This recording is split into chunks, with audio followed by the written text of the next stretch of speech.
Our movie begins in Paris. Vincent and Sophie are a married couple. They own a butcher shop, but unfortunately, the shop isn't very successful. There are only a few customers, and the ones who come get annoyed waiting for Vincent, who massages the meat in a strange way. E-Day, a group of vegan activists attack the shop. They throw paint, break things, and draw graffiti on the walls. Vincent runs after them and catches one of them on the ground. He unmasks him, but his friends quickly come back, push Vincent away, and rescue their friend. That same day, Vincent and Sophie go visit their friends Stephanie and Mark, and they tell them that the bank refused to give them a loan to repair the shop, which means they'll soon be broke. At first, Stephanie sympathizes with them, but after a while, she starts boasting about how much money Mark makes from his butcher shop. During dinner, Mark also brags about his money and gives Vincent a gun as a gift to protect the shop. Vincent hesitates because he doesn't have a license, but Mark insists and even shoots playfully into the swimming pool. On their way home, Sophie tells Vincent she wants a divorce, that their marriage has become boring, and she wants an exciting man. But Vincent isn't paying attention because suddenly he sees one of the activists who attacked the shop riding a bike next to him.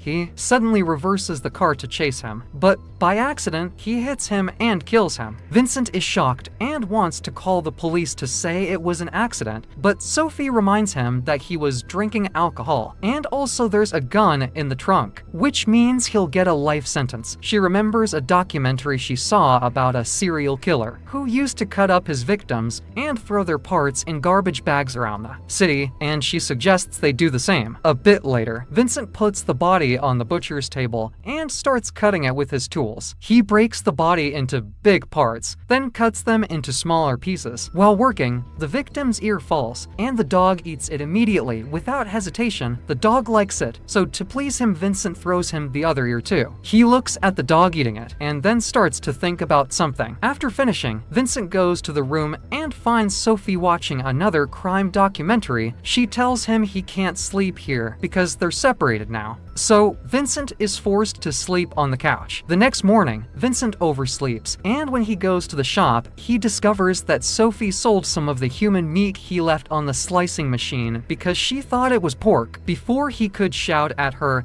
the customer comes back amazed, saying it's the best meat she's ever eaten and asking for more. He tries to sell her something else, but she insists on that same meat. Sophie doesn't understand the problem, so Vincent lies and says he changed the meat supplier. Sophie wants to try the new meat too, and she also finds it very delicious. Vincent tells the women it's Iranian pork. The customer buys as much as she wants and leaves. Afterward, Sophie asks for the truth. At first she's scared, but then she tells Vincent not to throw away the meat. On the contrary, he should try it too. He refuses, but Sophie keeps talking and says they can sell the whole body to get rid of all the evidence. At that moment, another customer enters, who is the friend of the first one and who shared the meat with her. Now he also wants to try more. Rumors about the Iranian pork spread, and soon the shop is full of people who want to try it. The couple continue selling human meat and, for the first time, start making good money. When police officer Nat Mac enters to buy some Iranian pork too, the couple get nervous, but luckily he can't figure out that it's human meat. That evening, Vincent tries the last piece of human meat at dinner, and he loves it too. Sophie suggests they could start killing people and selling their meat, but Vincent thinks she's joking.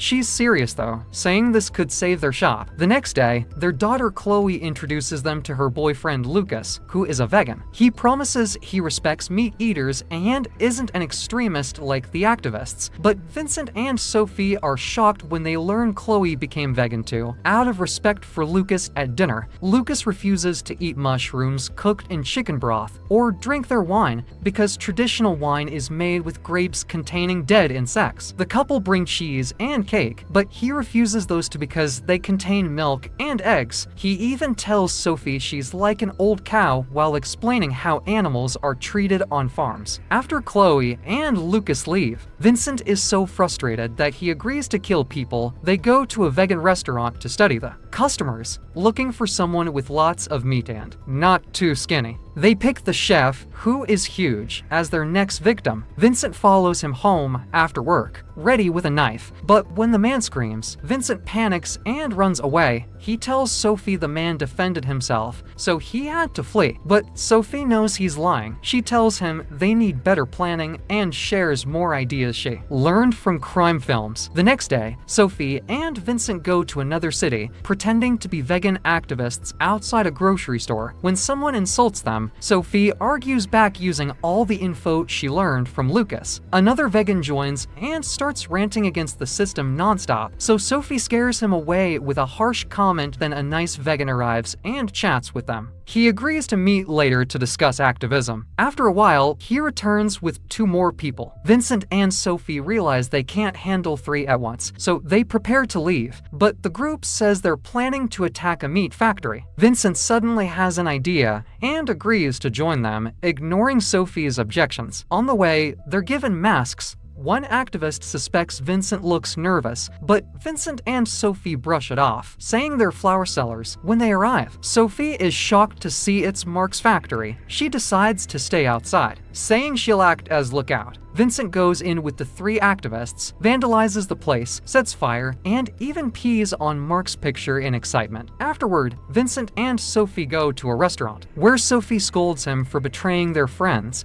but Vincent insists big chains, like Mark's, hurt small businesses. He orders a steak, but it doesn't taste as good as human meat. Vincent decides not to kill again, but Sophie provokes him, calling him a coward who always relies on her. Her words anger him so much he raises a fork to stab her, but he controls himself and says their relationship is over, leaving her. Later, Sophie chats with the waiter, discovering they both love documentaries. He offers to drive her home, then notices her butcher shop, saying it's strange she married a butcher since he's vegan. He flirts and kisses her. Hungry Sophie bites his tongue, then invites him inside. While he's in the bathroom, Sophie tells Vincent that this man could be their next Iranian pork. She teases him about the kiss in detail, pushing Vincent to sharpen his knife. Sophie gets excited watching him, but he hesitates, remembering that the best meat comes from relaxed cows. So Sophie massages the waiter on the couch to relax him. When she tells Vincent to kill him, he hesitates again. Sophie pressures him, saying it's for their survival, and even threatens divorce. Vincent comes out of the kitchen to find the waiter naked. Thinking it's a game,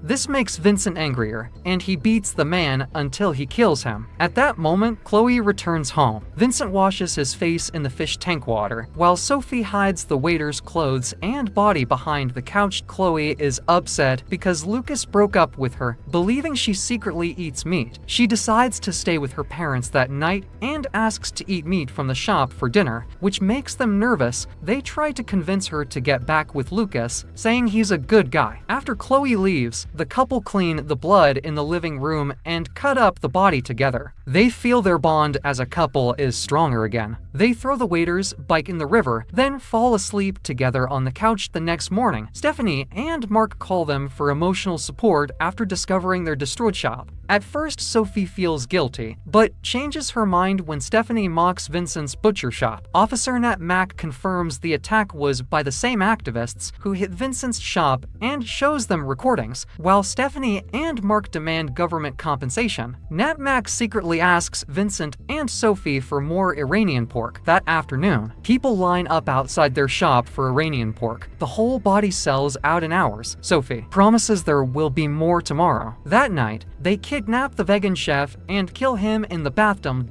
Days pass, and they keep killing vegans in different ways. Vincent no longer hesitates. He enjoys the thrill of the hunt.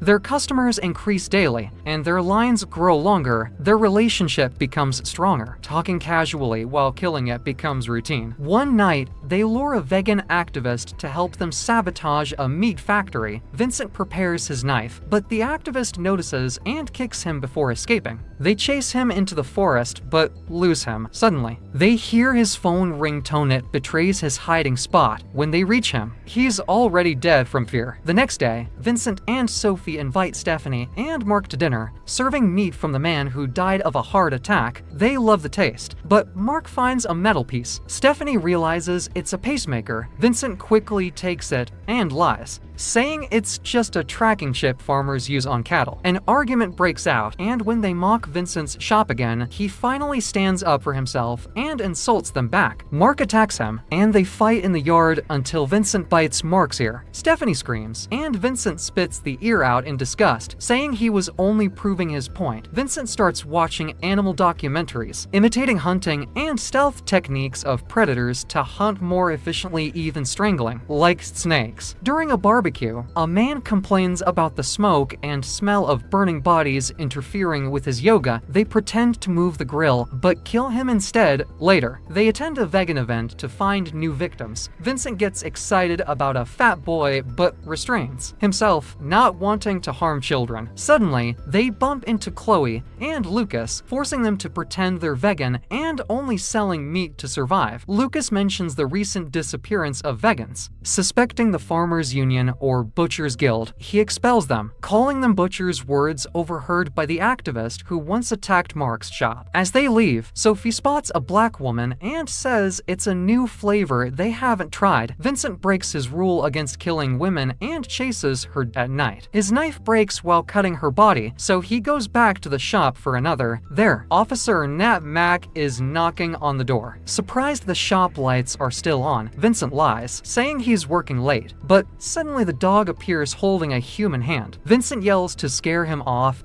and tells Nat Mac he suffers from PTSD after the attack. Before leaving, Nat Mac mentions the missing vegans again. Later, Vincent tells Sophie he threw away the woman's meat because Nat Mac is suspicious. He decides to stop killing, but Sophie refuses. She wants to be more famous than known serial killers. As they argue, the doorbell rings. It's Lucas, apologizing for how he spoke, admitting he feels he's losing Chloe. Sophie tries to relax him, but Vincent realizes she wants to kill him, so he throws him out. He then tells Sophie the Iranian pork is over forever. The next day, Vincent tries to sell regular meat, but when customers learn there's no Iranian pork, they all leave. Sophie calls him a coward, but he feels it's not worth it and abandons the shop. That night, while Sophie is closing, the activists return, asking about missing vegans. Vincent comes home and sees their dog tied to the activists' car. At the same time, the activists have tied Sophie inside the butcher's freezer, saying they'll treat her the way animals are treated. As one of them prepares to kill her, Vincent bursts in with the dog, who attacks immediately. Vincent throws a knife into one activist's head, killing her instantly, then fights another and stabs him. Sophie, fueled by rage, frees herself and pushes him onto a butcher's hook. Meanwhile, the dog finishes off the last activist. Later, a documentary is made about Vincent and Sophie. Stephanie and Mark speak in it, revealing they were the ones who reported them.